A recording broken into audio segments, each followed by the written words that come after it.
Баршаңызға сәлем. Бүгін мамықтай жұмсақ болатын бәліштердің рецептімен бөлісемін. Видеоны көрместен арнама тіркеліп, лүпіл басуды ұмытпаңыздар.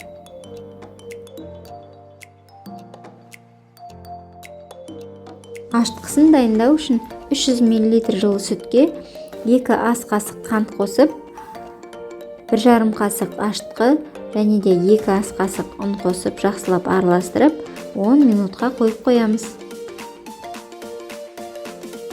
70 грамм ерітілген сары майға 1 шай қасық тұз және де 1 жұмыртқа салып, араластырып, аштығымызға қосамыз.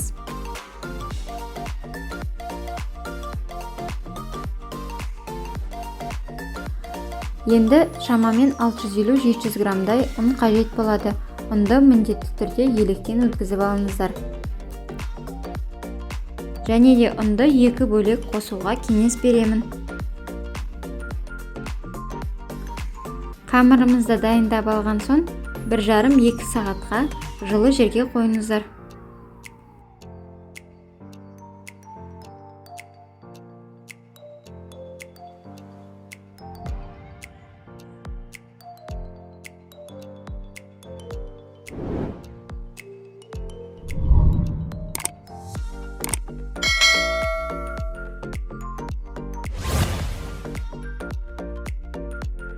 Салмасы үшін пісірілген картопты езбеге айналдырып, қуырылған пиязды үстіне қосып, дәміне қарай тұз, бұрыш және ас көк қосамыз. Дайын болған қамырымызды бірдей бөліктерге бөліп аламыз. Менде 16 бөлік шықты.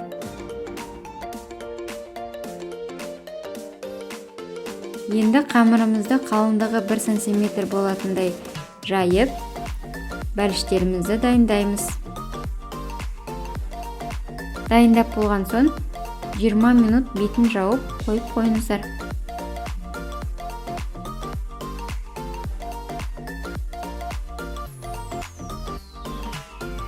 Бәліштеріміздің бетіне жұмыртқаның сарысын жағып, 180 градус қызып тұрған пеште 25-30 минут дайын болғанша пісіреміз.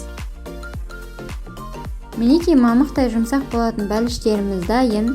Видеоны көріп қолдағандарыңыз үшін рахмет. Сіздермен болған Асылжан, астарыңыз дәмді болсын.